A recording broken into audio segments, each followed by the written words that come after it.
Do të jemi me zotin Xhafaj për diskutuar për fokusin e mandatit të tretë. Zotin Xhafaj, përshëndetje dhe faleminderit për kohën. Përshëndetje. Do doja nisja me një herë në fakt me atë çka pritet të ndodhë në shtator, për të referuar edhe ngjarjeve të tjera më pas, por çfarë pritet të ndodhë në fakt ose cilat janë objektivat e një deputeti të ri si ju?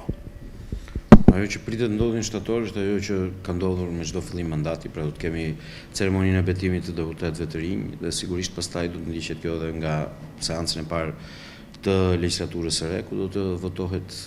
qeveria, ku do të besohet qeveria e re që do të drejtojë vendin këtë mandat të tretë, dhe sigurisht pastaj do të kemi edhe ndarjen e të gjithë deputetëve për komisionet përkatëse për të patur mundësinë që të bëjnë në të gjithë funksionet e tyre detyrën e ligjbërësit. Dhe besoj që pastaj shumica e kësaj do të jetë një pjesë normale e funksioneve të parlamentit shqiptar, të cilët një pjesë e jona do ta mësoj, por sigurisht fatmirësisht ka shumë kolegë aty që kanë eksperiencën e duhur dhe sigurisht edhe institucioni që funksionon. Në fakt se është era e parë që do jeni në këtë të paktën si mandat deputeti, unë do të pyetemi konsistonte në fakt në atë çka ndoshta është në interes publikut të di se cila politika do ndiqen, paktën cilët jetë fokusi juaj si prurje e re në politikë, të paktën në parlament. Unë besoj që Partia Socialiste ka pasur një program politik i cili ka qenë i mirë shpjeguar për ato që do të jenë fokuset kryesore të mandatit të tretë, duke filluar nga zgjidhja e atyre problemeve të cilat janë trashëguar nga ky sidomos 2-3 vjeçari i fundit, që është pjesa e rindërtimit e cila duhet mbarojë deri në fund të pranverës vitit të ardhshëm, dhe sigurisht menaxhimi i pandemisë dhe të gjithë efekteve që kjo ka lënë mbi ekonominë shqiptare. Besoj që dy primaret pastaj do të varet shumë kjo edhe nga konferenca e datës 22 qershor, do të jetë procesi i integrimit evropian dhe shpresa jonë është që sa më shpejt që të jetë mundur të kemi mundësinë që të hapim dhe të fillojmë bisedimet nëpërmjet konferencës së parë ndërqeveritare me Bashkimin Evropian, dhe sigurisht pastaj fokusi, siç është thënë edhe nga kryeministri në shumë raste, jo vetëm gjatë fushatës, por si po ripërsëritet, do të jetë tek zhvillimi ekonomik, te rrimëkëmbja ekonomike e Shqipërisë, ekonomisë shqiptare, tek ridrejtimi nga ato që janë drejtimet e reja të zhvillimit ekonomik, duke filluar nga projektet e mëdha infrastrukturore dhe deri tek sektorët e rinj të ekonomisë, të cilët po marrin gjithmonë edhe më tepër vëmendje, siç është bujqësia apo siç është edhe turizmi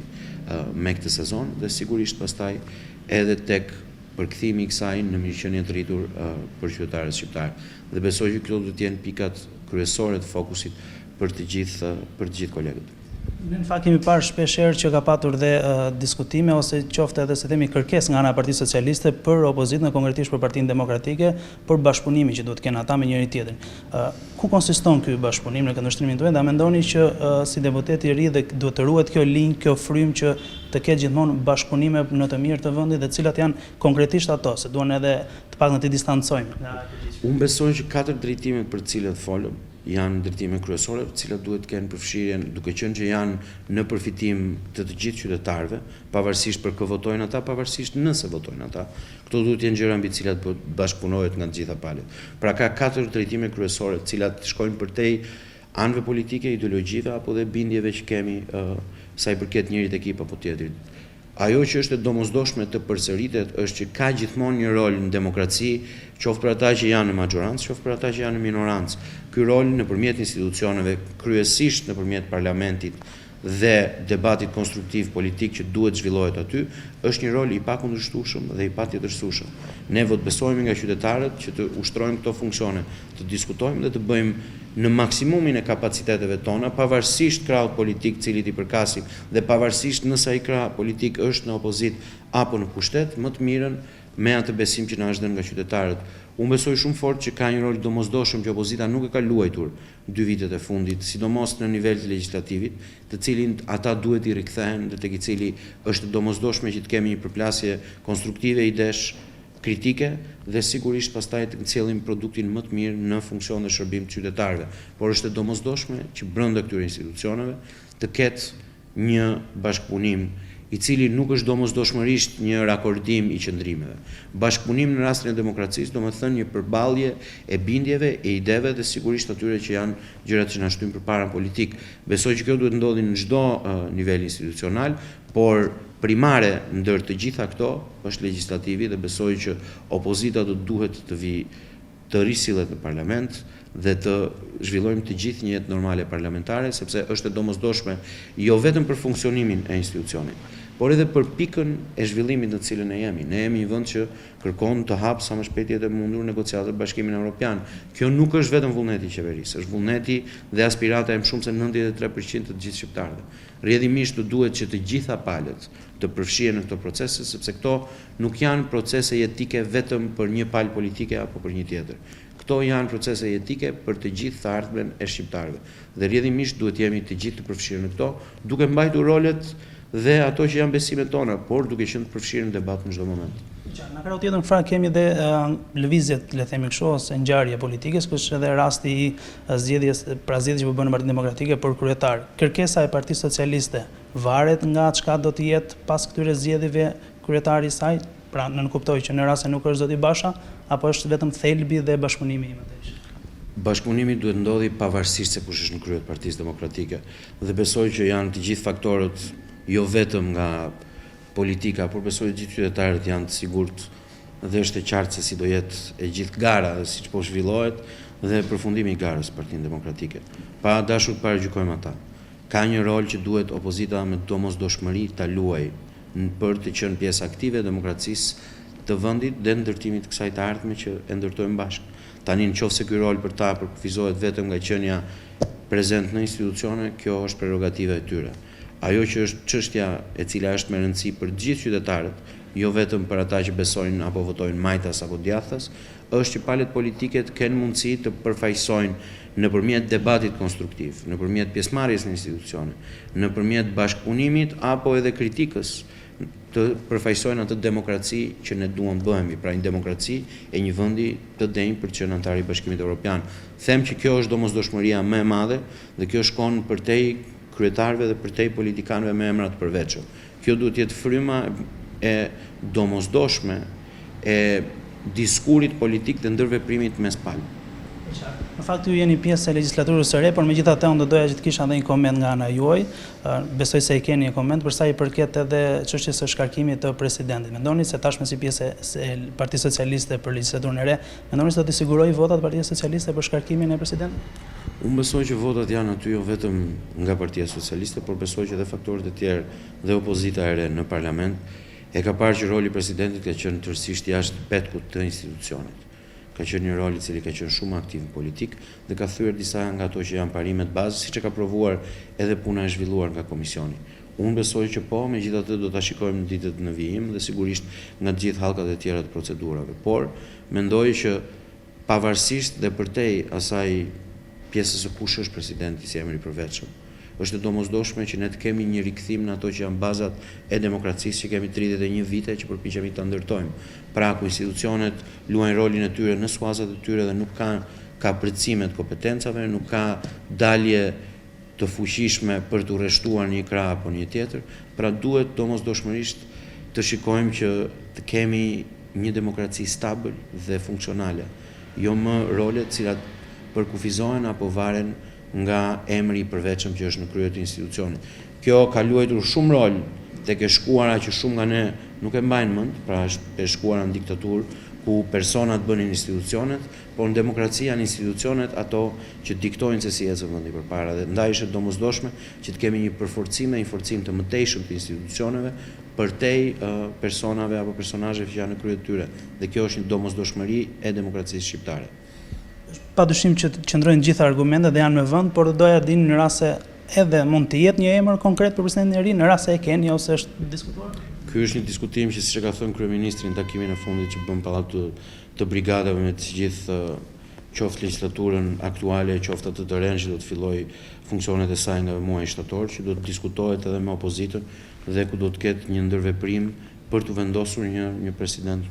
Dhe nuk ka një emër ende, në ndjenin time nuk ka nisur ende diskutimet mes palëve, por jam i bindur që kjo do të ndodhi në një skenë tërësisht normale me transparencë të plotë për qytetarët që të kuptohet se si për herë të parë në kohën e afërt, pra në shkuarën e afërt, sepse më përpara ka pasur bashkëpunim për këto institucione dhe ne duhet me do e mos t'i kthehemi këtyre modeleve, sepse janë modele funksionale demokracisë në të gjitha vendet. Dhe sigurisht shpresoj shumë që Partia Demokratike t'i përgjigjet kësaj tese që është bërë në mënyrë pozitive për të vazhduar këto debate konstruktive. Duke marrë shkas fakte edhe nga vizita e fundit ditore e kryeministrit në Turqi, kemi parë her pas here që ka patur dhe mbështetje jo vetëm nga shteti turk, por të paktën një pjesë e mirë e Europës për investime. Ka ndonjë projekt konkret që pritet të jetë i ardhshëm në Shqipëri, flas në aspekt investimi në turizëm, por edhe në dimensione tjera? Sigurisht ne kemi pasur një plan të mirë shtjelluar ekonomik, bazuar mbi ato që janë polet e mëdha të zhvillimit. Këto pole nuk janë tani më vetëm sektoriale, janë edhe gjeografike, janë sigurisht edhe sektoriale. Pra kemi zhvillim në energji, në infrastrukturë, në turizëm dhe në ndërlidhje, që është edhe më e rëndësishme sepse ka mundësi pastaj të shfrytëzohen nëpërmjet ndërlidhjes së rajoneve të ndryshme edhe burimet të cilat për këtë moment nuk duken dhe nuk janë të qarta si faktor kontribues për zhvillimin ekonomik. Duke filluar që nga projekti i portit të ri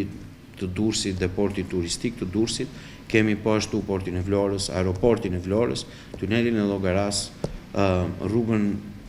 aksin ndërlidhës të korridorit blu,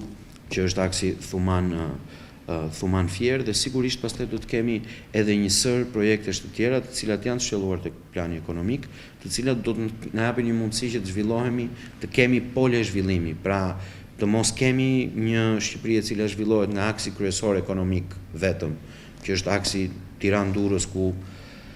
vile në tepër se 85% të gjithë taksave në Shqipëri, por të kemi një blok zhvillimi që të jetë policentrik, ku të ketë motor të ndryshëm rajonal, të cilët kanë mundësi të angazhojnë kapital të ri, potencial të ri dhe sigurisht sigurojnë punësim për gjithë qytetarët. Dhe besoj që kjo do të jetë fokusi kryesor i një pjesë të madhe të qeverisë dhe i këtij mandati për të siguruar që të kemi një zhvillim të balancuar ekonomik me themele të shëndetshme dhe pastaj sigurisht që kjo të arritë shpërndahet dhe në trajt të mirëqenies së qytetarëve dhe të rritjes standardeve të jetesës. Duke që se jemi në transmetim të drejtë për drejtë, në fakt kemi dhe një pyetje ndoshta nga studi, duke referuar në fakt situatave të sikletshme që kaloi jo vetëm Shqipëria, por mbar bota në fakt si çështja e pandemisë, por në rastin tonë edhe çështja e tërmejt. Do të jetë mandati i tretë fokusi tek ekonomia në fakt në faktin që të ketë në fakt një plan strategjik konkret për ngritjen sa më shumë të saj për shkak të disfatave që ndodhen dhe është le të themi në ambicet tuaja për të dhënë një mbështetje ose ndoshta një suport maksimal në këtë fushë. Absolutisht, vizioni 2030 në fakt është plani i zhvillimit ekonomik dhe jo vetëm i korrigjimit të ekonomisë, por mbi të gjitha i rimëkëmbjes nga ato që kanë qenë dy, le të themi, krizat ndoshta më të mëdha, jo vetëm ekonomike që Shqipëria ka pasur, se kanë qenë edhe humanitare, sigurisht, në vitet e fundit, sigurisht në 30 vitet e fundit, pra një tërmet i cili pati një kosto e shkoi deri diku tek 8.5% e prodhimit brendshëm bruto dhe pandemia, kostot e cilës janë ende të pallogaritshme. Por sigurisht kemi pasur një përgjigje shumë të fortë ndaj të dyja këtyre, me një proces rindërtimi që është ndoshta më i shpejti në botë, i cili do të përfundojë një vit nga tani, dhe sigurisht pastaj edhe me përgjigjen që është bërë si në menaxhimin dhe ngritjen e kapaciteteve përgjigjëse të gjithë sistemit shëndetësor dhe aktualisht me vaksinimin me mbi 780.000 qytetarë që janë vaksinuar, me 300.000 që kanë marrë dozën e dytë. Pra, kemi pasur një përgjigje ndaj këtyre. Thelbi i mandatit është në fakt një rimëkëmbje dhe një ringritje dhe rikthim në ritmet historike të zhvillimit ekonomik, pra 4 deri në 5%, me një ekonomi që rritet të shëndetshëm, me sektor të rinj, siç ka ndodhur edhe në 2 mandatet e fundit, kur kemi një sektor si ai automotiv që nuk ka ekzistuar në Shqipëri përpara, por tani është duke u ngritur një klaster dhe sigurisht do të ketë një mundësi të re për të zhvilluar edhe në drejtim të pjesës teknologjisë së informacionit dhe komunikimit, që është në fakt sfida më e madhe që kanë gjithë vendet e botës, sepse është një sfidë që ka të bëjë me përgatitjen e brezit të ri për atë që do të jetë e ardhmja e punësimit, se duhet kemi parasysh që 85% të profesioneve do të dominojnë botën në 2040, nuk janë shpikur ende dhe kanë të gjithë lidhje me teknologjinë e informacionit. Unë sigurisht e mirëpres këtë si sfidë, sepse është diçka e cila mua më ka interesuar dhe jo vetëm, edhe më ka motivuar qoftë në pjesëmarrjen time në jetën publike, por qoftë edhe në përgatitjen time për të arritur në këtë pikë dhe sigurisht dhe absolutisht do të jem gati për të përballur me këtë sfidë apo me çdo sfidë tjetër e cila do të vihet përpara kësaj legjislature dhe e cila do të jetë mënyra ime për të shërbyer vendit tim. Kështu që patjetër. Duke shpresuar se do të jepni maksimale në mandatin e fituar nga afërmimi juaj. Ju falenderoj shumë për kohën. Keni çka për shtuar? Jo, edhe maksimalen dhe pak më tepër, se po nuk u te kaluam e pak nuk kem asnjëherë vend për të rritur, po shumë faleminderit edhe juve për kohën. Faleminderit shumë.